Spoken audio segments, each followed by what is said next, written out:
Contra a cultura. O Evangelho clama pelo diferente. 3, 2, 1, gravando.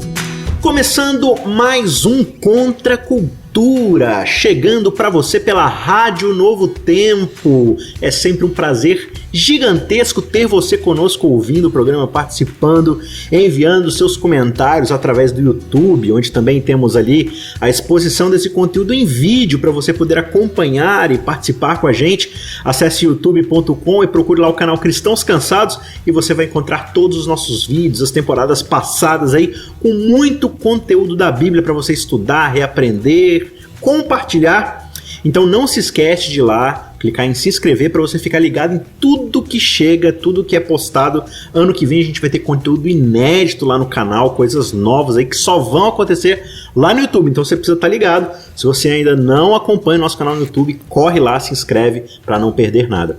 E um pedido que eu faço aqui com todo carinho, quando você assistir lá no YouTube um dos nossos vídeos, clica lá no joinha, dá um joinha. Não porque a gente tem autoestima baixa e a gente precisa saber que você gostou, mas quanto mais pessoas clicam no joinha, o vídeo fica em mais evidência. Então outras pessoas vão receber no feed delas o vídeo, porque o vídeo vai se tornar relevante. Então o joinha é para outras pessoas poderem também ver, acessar e aprenderem também juntas da palavra de Deus. Então compartilha, clica no joinha, se inscreve, enfim, siga a gente. Acesse também cristãoscansados.net, você vai acompanhar todo o nosso conteúdo ali. Beleza?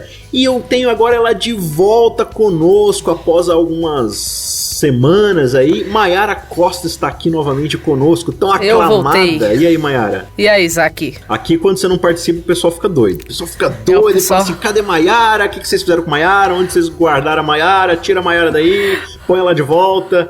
Olha, que bom, né? Pelo menos o pessoal sente falta, né? Isso é legal. Sente. O pessoal gosta muito aí dos seus comentários, agregam bastante. E a nossa ideia aqui não é excluir ninguém, mas é trazer cada vez mais gente qualificada, né? Pra gente poder ter um rodízio bem interessante. Deixar a família do Contra a Cultura aí cada vez maior, né? Exatamente. O pessoal às vezes fica assim, o que aconteceu com a Maiara? Brigou com a Maiara? Não, gente, não tem nada de briga. Nós não brigamos, nós estamos muito bem.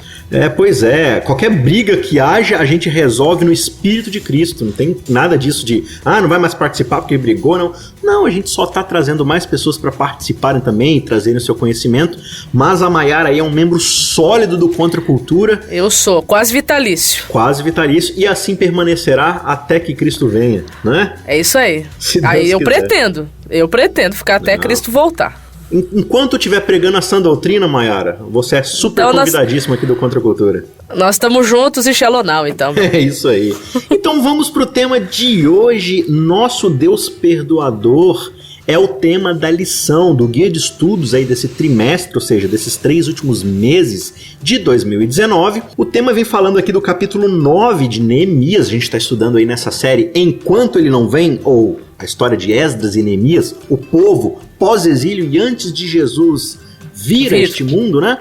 E a gente está acompanhando aí as questões que o povo de Deus enfrenta nesse período aí tão especial, pós o cativeiro babilônico, antes de Cristo chegar e tudo mais. E o episódio de hoje, baseado aí nessa questão do perdão de Deus e Deus como um ser perdoador, a gente vai falar especificamente sobre recalcular a nossa rota. Recalculando a rota. Exatamente. Recalculando a rota, amigo. A gente vai falar aí de conversão, de confissão de pecados, de pedir o perdão de Deus, e tudo isso só é possível porque a gente tem um Deus perdoador. Não é isso aí, Maiara? É isso mesmo. Então hoje nós vamos estudar esse assunto que é extremamente importante para a nossa jornada, né? Entendendo que nós estamos aí numa caminhada rumo à nova terra, né? Rumo ao céu, enfim, né? Nós estamos aí buscando a nossa pátria, como diz lá em Hebreus, né? Capítulo 11. Exato. Então, nessa trajetória que a gente chama de vida, né? Nessa caminhada, nós, às vezes, nos desviamos da rota.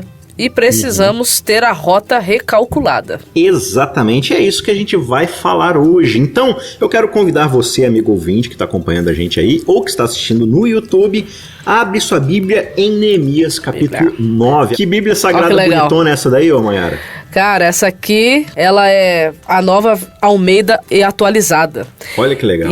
E o mais legal é que a galera do Jesus Copy aqui, né? Uhum. Como tá escrito aqui embaixo, tem várias capas. Então é muito legal, muito legal. E eu acho que quando a gente compra, né, ou ganha uma Bíblia assim, a gente fica mais animado pra começar uma nova leitura da Bíblia, né? Sabe o que é legal, Mayara? E é até bom falar nisso, porque no episódio passado, com a Vaned, a gente falou sobre a importância da leitura da Escritura, né?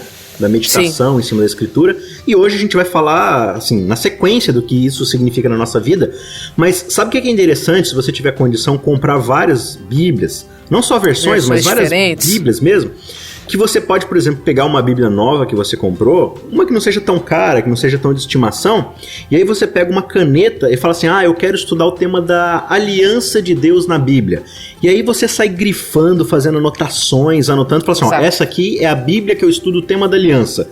Então todas as anotações, grifagens, um sermão que você ouviu, uma palestra que você recebeu, você vai lá, pega essa Bíblia aí que é sobre esse tema e vai anotando, vai grifando, vai fazendo links com outros textos, com outros versos. Então aquele tema fica ali. Terminou, abre mão ali, pega uma outra Bíblia nova ali e tal. Agora eu vou estudar o tema, sei lá, da lei de Deus, ou eu vou estudar o tema do santuário, ou eu vou estudar o tema da redenção.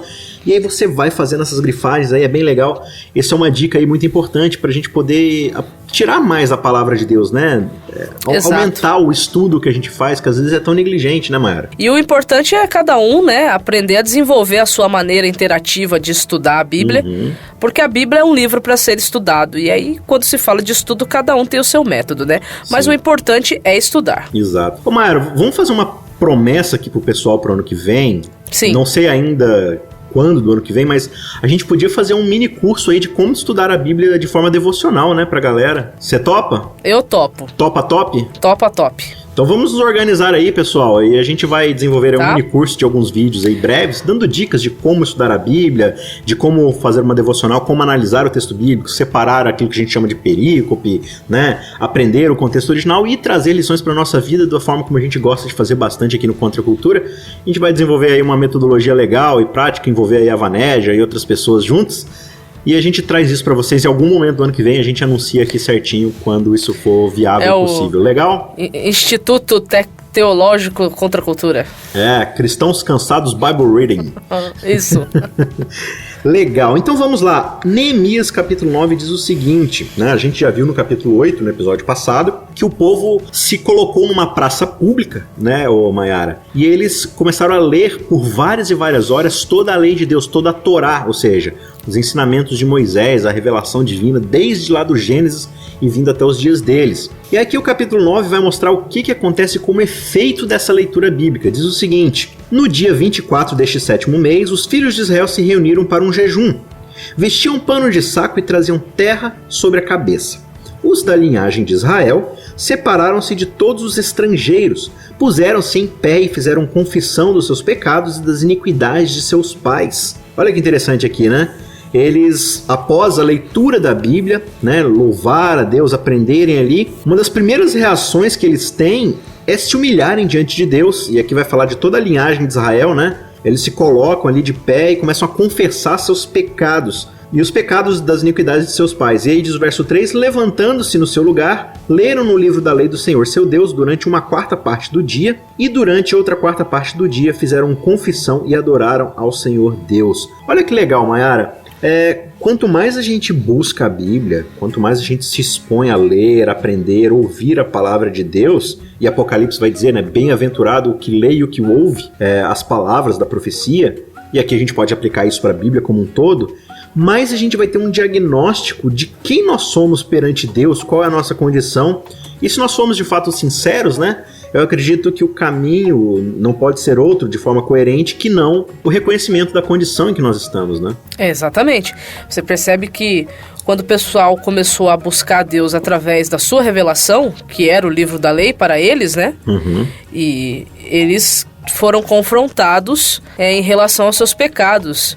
E é super interessante aqui no texto que você percebe que em Israel naquela época não tinha só judeu, né? Havia estrangeiros ali também. Só que eles entenderam que aqueles estrangeiros, pelo menos é o que dá a entender o verso aqui, né? Eles entenderam que aqueles estrangeiros não tinham nada a ver com os pecados que eles haviam cometido. Então eles se afastam para poderem se acertar com Deus, né? Antes de voltar por convívio com os estrangeiros. Não é que aqueles estrangeiros fossem os causadores ou que aqueles estrangeiros iriam contaminá-los, nada disso. É que eles estavam assim tão chocados com a realidade que eles haviam descoberto que eles resolveram passar um tempo a mais com Deus e buscando ali o arrependimento, buscando ali o perdão. Sim, perfeito. É bem interessante que, assim, geralmente nós que somos cristãos, a gente tem uma tendência de se acostumar com a nossa condição. Como assim? Eu olho pra mim, né, e falo assim, eu vou à igreja, eu dou uma esmola aqui e ali, eu faço participação ali nos programas da igreja e tal, minha vida tá ok. Então eu sou uma pessoa boa, tranquila, né? Tô aqui dentro da média do que Deus espera de mim. E aí eu me acostumo com isso, eu me conformo com essa situação, né? Só que quando eu leio a Bíblia de uma forma sincera, de uma forma profunda e com o coração aberto ao Espírito Santo, o que vai acontecer? A Bíblia vai me revelar que, na verdade, eu não tô tão bem assim no meu relacionamento com Deus, não, né? Ele vai mostrar que eu não tô tão bonito na foto como eu acho que eu estou. Mas por que você acha que isso acontece, Mayara? Porque a Bíblia, ela consegue, o Espírito Santo, através da Bíblia, consegue revelar pra nós a verdadeira condição humana. E a verdadeira condição humana, por mais bom que esse humano se ache, é de alienação a Deus. Paulo já falou isso no Novo Testamento, que o ser humano ele carece da marca de Deus impressa nele, ou seja, do caráter de Deus nele. Sim. Então, quando a gente busca Deus através da sua revelação, Deus ele vai mostrar qual é a nossa verdadeira condição, do que a gente verdadeiramente precisa. E aí no verso 5 vai falar que vários homens aqui que são levitas, né, que são os responsáveis pela liderança, digamos assim, eclesiástica da igreja ali, né, do templo e tudo mais, eles dizem, se levantem e bendigam ao Senhor, seu Deus, de eternidade a eternidade. Ou seja, aqui a gente pode fazer aquele link com a ideia de Deuteronômio 6, né? O Senhor, nosso Deus, é o único Senhor. E aqui eles vão falar assim, olha, Deus é o nosso Senhor de eternidade a eternidade. Quando começa a eternidade e quando termina a eternidade, Mayara? Não tem começo, não tem fim, né? Eternidade é isso. Mas o que me chamou muito a atenção na leitura do capítulo 9 aqui de Neemias, é que esse capítulo, ele tá, na verdade, mostrando uma oração que foi feita pelo povo na sequência da leitura do livro da lei ali, do confrontamento, né, com a sua real e verdadeira condição. E eu acho tão interessante isso, porque eu imagino que tenha muita gente que tenha muita dificuldade em orar, né? O que falar para Deus em oração, o que conversar com Deus em oração. E aí quando eu li aqui Neemias 9, eu me lembrei de Jesus ensinando seus discípulos a orar. E é super interessante porque a forma como essa oração ela foi dirigida aqui por esses levitas, né, que é o que você ia ler aí no verso 4 e verso 5, é bem parecido com o que a forma como Jesus ensinou os seus discípulos a orarem, né? Qual é a forma como a gente tem que, digamos assim, né, buscar se comunicar com Deus através da oração, né? Quais são os reconhecimentos que a gente faz, né? É super interessante. Essa oração aqui, ela é uma oração muito profunda. Onde que tá mais parece um sermão do que uma oração. Então, essa oração que eles fazem é aqui, a partir do verso 5. E ela é uma oração que ela se estende praticamente até o final do capítulo. E aí é interessante, porque a primeira coisa que eles reconhecem, né, aqui, depois deles terem sido confrontados, a primeira coisa que eles reconhecem aqui é quem é Deus. O que ele fez e o que ele continua fazendo. É interessante você falar isso daí, porque a única forma da gente se achar boas pessoas, ou nos acharmos melhores do que os outros, ou estarmos numa boa situação, é quando a gente fala em reconhecer a grandiosidade da glória de Deus diante de nós, né? Exatamente. E aí um outro ponto que dá pra levantar aqui é que às vezes nessa rota, né? Já que a gente tá falando de recalcular rota, né? Nessa rota que nós estamos seguindo aí da vida, as coisas começam a dar errado pra gente quando a gente esquece de 3 coisas. Quem Deus é, a forma como Ele nos mantém vivos ou nos preserva, que é o que o texto vai trazer aqui, a preservação, essa palavra preservar significa manter vivo, e a gente esquece também que fiel é aquele que prometeu, ou seja, ele cumpre as promessas. Então, quando a gente esquece desses 3 pontos, a gente começa a trilhar caminhos, a gente sai da rota, né? É interessante você falar essa expressão, né? A gente se esquece, e é bem fantástico, por exemplo, quando você vai ao Salmo 78, lá fala da importância de se lembrar dos atos grandiosos que Deus fez na história, né? Na história do povo, na história individual de cada um. E Sim. ele vai associar, o salmista, lá no Salmo 78, ele vai associar a rebeldia ou a descrença em Deus com o ato de se esquecer. É bem interessante isso. Pois é. O que o povo está fazendo aqui é relembrar o que Deus fez. Afinal de contas, qual é a melhor forma para a gente não se esquecer de alguma coisa? Falando, contando, contando, recitando, né? Declamando. Exato. E olha que interessante, Mayara, parece que é exatamente isso que o pessoal vai fazer aqui, né? O verso 6 diz assim: só tu és o Senhor, fizeste o céu dos céus e todo o seu exército, a terra e tudo que nela há, os mares e tudo que há neles. Então eles já começam aqui pela criação. E aí vai dizer: tu conservas a todos com vida e o exército dos céus te adora. E aí no verso 7 eles vão começar a contar a história da aliança, ou seja, é a própria história do povo, desse povo que está cantando, que está se humilhando, só que ela é contada da perspectiva, que deve ser a nossa perspectiva, que é de que Deus é o autor dessa história, né?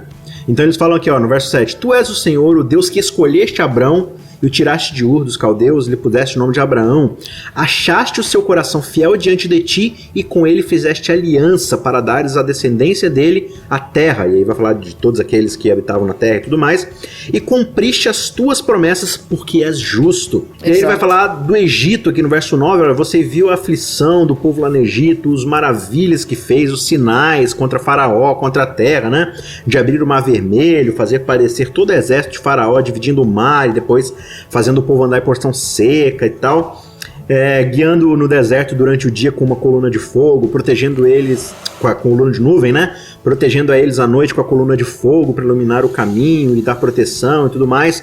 Aí eles falam no verso 13 aqui do Sinai, de como ele deu os estatutos, as suas leis, os seus mandamentos, o santo sábado, né? Todos esses estatutos que foram dados pela lei por intermédio de Moisés, né?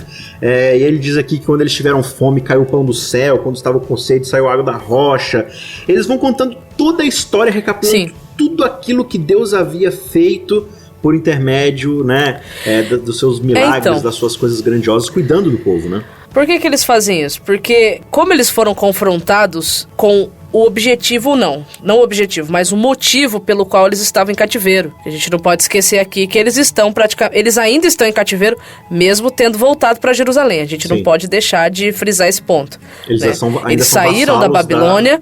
Dos persas, né? Dos persas, né? Mas eles continuavam vassalos de outro reino, certo? Uhum. Então, eles, através da leitura do livro da lei, eles descobrem por que eles estavam em cativeiro. Uhum. E aí eles começam a se lembrar da misericórdia de Deus, de que ele é bom, que ele é mantenedor, ele é criador, ele elegeu, ele cuida, né? Ele provê. Mas aí é interessante que a partir do verso 16, eles começam a falar dos pecados que os antepassados haviam cometido. Pecados esses que ajudou muito nesse processo de cativeiro, né? Deles estarem em cativeiro como eles estavam em cativeiro. Então, assim, é super interessante porque aqui a gente encontra eles reconhecendo quem Deus é, mas eles também estão reconhecendo quem eles são. A partir da perspectiva divina que eles tinham, ou que eles estavam tendo aqui, eles estavam tendo uma correta percepção sobre quem eles eram. Então, ao se olharem através desse Deus, eles entenderam quem eles eram e eles entenderam qual era a sua maior necessidade. Exato. E é impressionante que o tempo todo aqui, apesar do reconhecimento do diagnóstico de quem eles são, eles têm o tempo todo em vista quem Deus é. Então o verso 16 diz assim: porém eles, ou seja, os nossos pais, se tornaram arrogantes e teimosos e não deram ouvidos aos teus mandamentos. Recusaram ouvir-te e não se lembraram das tuas maravilhas que fizeste no meio deles. Qual que é o link aqui que ele faz com a teimosia e a arrogância? Esquecer do que Deus fez. É impressionante, né? O tempo todo esse tema. E aí diz assim: foram teimosos e na sua rebelião escolheram um chefe com o propósito de voltarem para a servidão no Egito. Ou seja, né, é o tempo todo a mesma coisa que acontece no Éden. O ser humano querendo se colocar como alguém autônomo, alguém que é lei para si mesmo, que define seus próprios princípios e vai para onde quiser.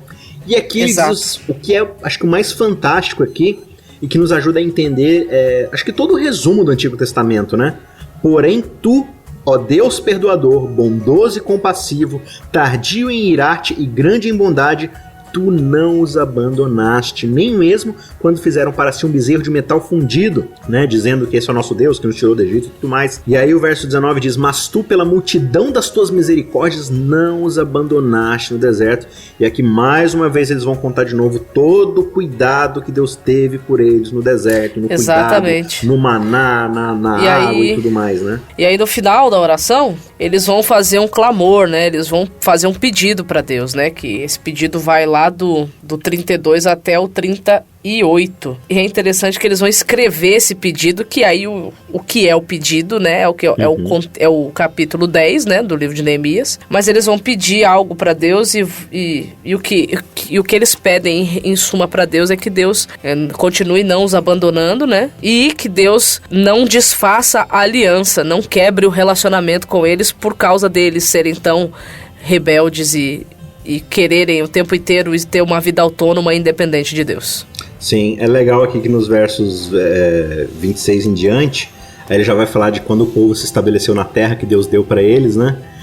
A terra que mana leite e mel, que foi a grande promessa de Deus, e ele começa a falar do ciclo, né? Ainda assim foram desobedientes, cometeram blasfêmia, aí o Senhor ia lá e livrava eles tornavam a fazer o mal diante de ti, abandonavam, né, a Deus e tudo mais. E essa rebeldia voltava para eles o tempo todo, só que eles enfatizam o tempo todo. Ainda assim, Deus deu testemunho, enviou seu Espírito, né? E eles não quiseram ouvir e Deus entregou na mão dos outros povos. Então é como você falou, o tempo todo esse ciclo ele vai acontecendo. E eles vão enfatizando, mas tu és Deus perdoador, né? Não importa quantas vezes isso aconteça, Deus, ele é um Deus perdoador, isso está no seu caráter.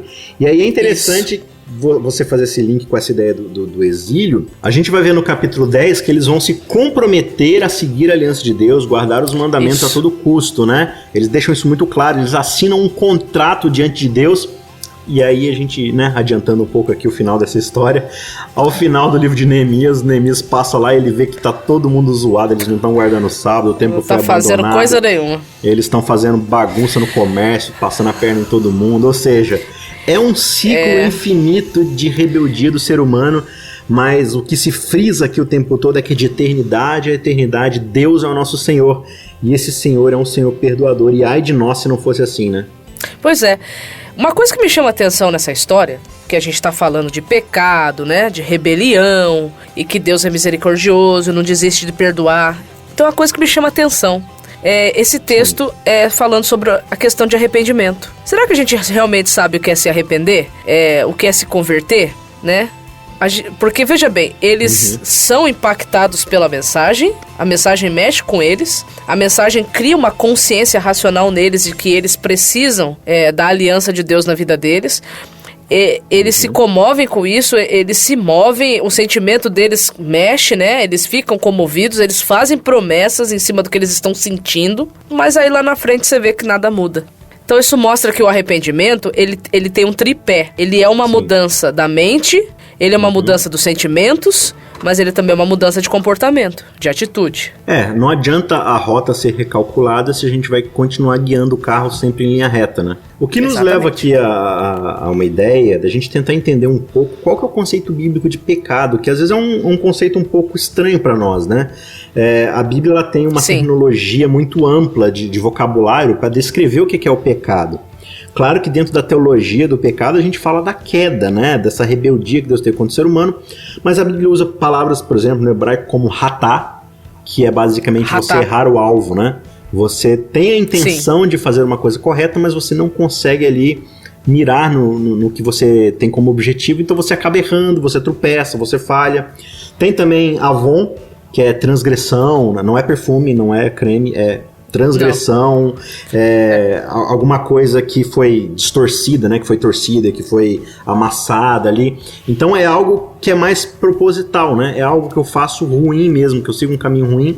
E tem uma outra palavra, das mais principais, que é pechá, que tem mais a ver com rebelião, com revolta, com você virar as costas para Deus e falar assim, Deus, não quero nada a ver contigo, né? Eu escolhi meu caminho e esse caminho que eu vou seguir, não importa o que aconteça. Então existem várias posturas, mas o que precisa ficar claro para nós são duas coisas. Primeiro, que essa é uma condição nossa adquirida por causa do pecado lá no Éden. Então, assim, Sim. Não existe nenhum grau assim de força de vontade, de bons hábitos, de estabelecer critérios, coach, treinamento, que nos faça mudar de vida, né, e estabelecer uma boa conduta diante de Deus. Não existe essa possibilidade, porque isso é intrínseco ao ser humano. Agora, o que existe, né, Mayara, é a atuação constante do Espírito Santo na nossa vida. Exatamente. E o que nós precisamos fazer é abrir nossos ouvidos, abrir nosso coração, porque existe perdão para qualquer um desses tipos de pecado, né? Olha só, Romanos capítulo 2, verso 4 diz: será que você despreza a riqueza da bondade, da tolerância e da paciência de Deus, ignorando que a bondade de Deus é que leva você ao arrependimento? Então entenda que nós só podemos ter essa mudança, essa convergência, essa conversão por causa da bondade de Deus. Se não fosse Deus na nossa vida, a gente estaria lascado. Essa é a palavra. Eu não sei se eu estaria especulando aqui ou extrapolando o texto bíblico, mas o capítulo 9 ele termina dizendo, né, tipo, o povo se compromete a guardar a lei. É interessante que quando Israel está lá no pé do Sinai e Moisés traz a lei e conta essa lei para o povo, o que o povo diz? Tudo que o Senhor falou, vamos fazer faremos. tudo que Deus está mandando. Não, pode deixar que a gente vai fazer, a gente tá contra, né? Eu acho que às vezes é uma grande ironia de Deus, não me entenda mal, ter dado a lei do jeito que ele deu. Sim. É como se ele quisesse falar assim pro povo, ó, eu tô tentando avisar vocês que vocês não vão dar conta, não. Mas vocês são teimosos, vocês estão falando que vocês conseguem, então tá, eu vou dar. Mas ó, vocês vão quebrar, vocês não vão conseguir, mas tá bom, é o que vocês querem, então vai. E aí a gente vê a trajetória, né, da história. Não, isso é um ciclo constante, você vai ver isso por toda a história de Israel e é uma verdade nas nossas vidas, né? Agora, qual que seria então a perspectiva? Já que eu não consigo viver dessa forma, eu simplesmente largo mão, vou ser essa pessoa rebelde o resto da minha vida e Deus que se vire para me perdoar. Seria essa a postura, Mayara? Ou existe de fato alguma esperança bíblica? Porque assim, eu, como diz Paulo, né, com o meu coração eu quero fazer a vontade de Deus. Eu sei que a lei dele é boa, eu quero obedecê-la, mas eu falho tantas vezes, né? Será que eu devo desistir então e viver uma vida devassa? Ou existe alguma esperança na Bíblia para nós? Não, a esperança que nós temos é que, apesar de quem nós somos, de nós continuarmos buscando viver nessa aliança com Deus, certo? Porque, afinal de contas, é como disse o próprio apóstolo Paulo lá no final do capítulo que você mencionou aí, né? Do capítulo 7 de Romanos. Graças a Deus que nós temos Jesus Cristo, porque nós somos... Quem refez a aliança foi Ele. Quem nos mantém fiéis à aliança é Ele, através do Espírito Santo agindo na nossa vida. Então, se a gente caiu, levanta, continua. Não desiste, não desanima, prossiga. Porque, por mais que a gente erre, é melhor errar tentando atingir um alvo do que errar de propósito por rebeldia e, como diz no Antigo Testamento, o pecado de mão erguida, não tô nem aí pra você. E aí o Novo Testamento, Paulo vai usar, por exemplo, em Romanos 12, um texto super conhecido, a ideia de metanoia, ou seja, de conversão, não das nossas atitudes. A gente fica focado muitas vezes em parar de pecar, mudar nosso comportamento, mas Paulo tá falando que existe algo que é ainda mais profundo, que é a conversão da mente. E a conversão da mente, Mayara, ela só ocorre mediante a exposição, o aprendizado e ouvir uma única mensagem, que é a mensagem do Evangelho, né? Exatamente, não tem outra forma. E aí é o que João vai falar assim, se a gente confessa os nossos pecados e tal, a gente não precisa temer, porque nós temos um advogado junto ao Pai. A ideia do Evangelho é que apesar de toda a nossa rebeldia, Deus está em Cristo Jesus reconciliando-se conosco, buscando paz, buscando atar esse relacionamento que foi quebrado. Então, quando a gente se foca no nosso relacionamento com Deus, mais do que meramente na nossa performance, Deus vai nos conduzir, né, por meio do seu Espírito, por meio do seu Filho, de Jesus, de nos fazer a imagem e semelhança do seu Filho cada vez mais. Essa é a nossa esperança, né? Exatamente, exatamente. Muito bem, então a gente chega ao final de mais um episódio e semana que vem a gente vai continuar esse papo, dando sequência mesmo daqui de onde a gente parou, para falar do papel da lei, como é que o cristão se relaciona com a lei, qual que é o propósito da aliança de Deus para com o ser humano, e a gente continua crescendo aí em sabedoria, mas principalmente em graça. Um forte abraço para você, a gente se encontra na semana que vem. Até lá. Contra a cultura. O Evangelho clama pelo diferente.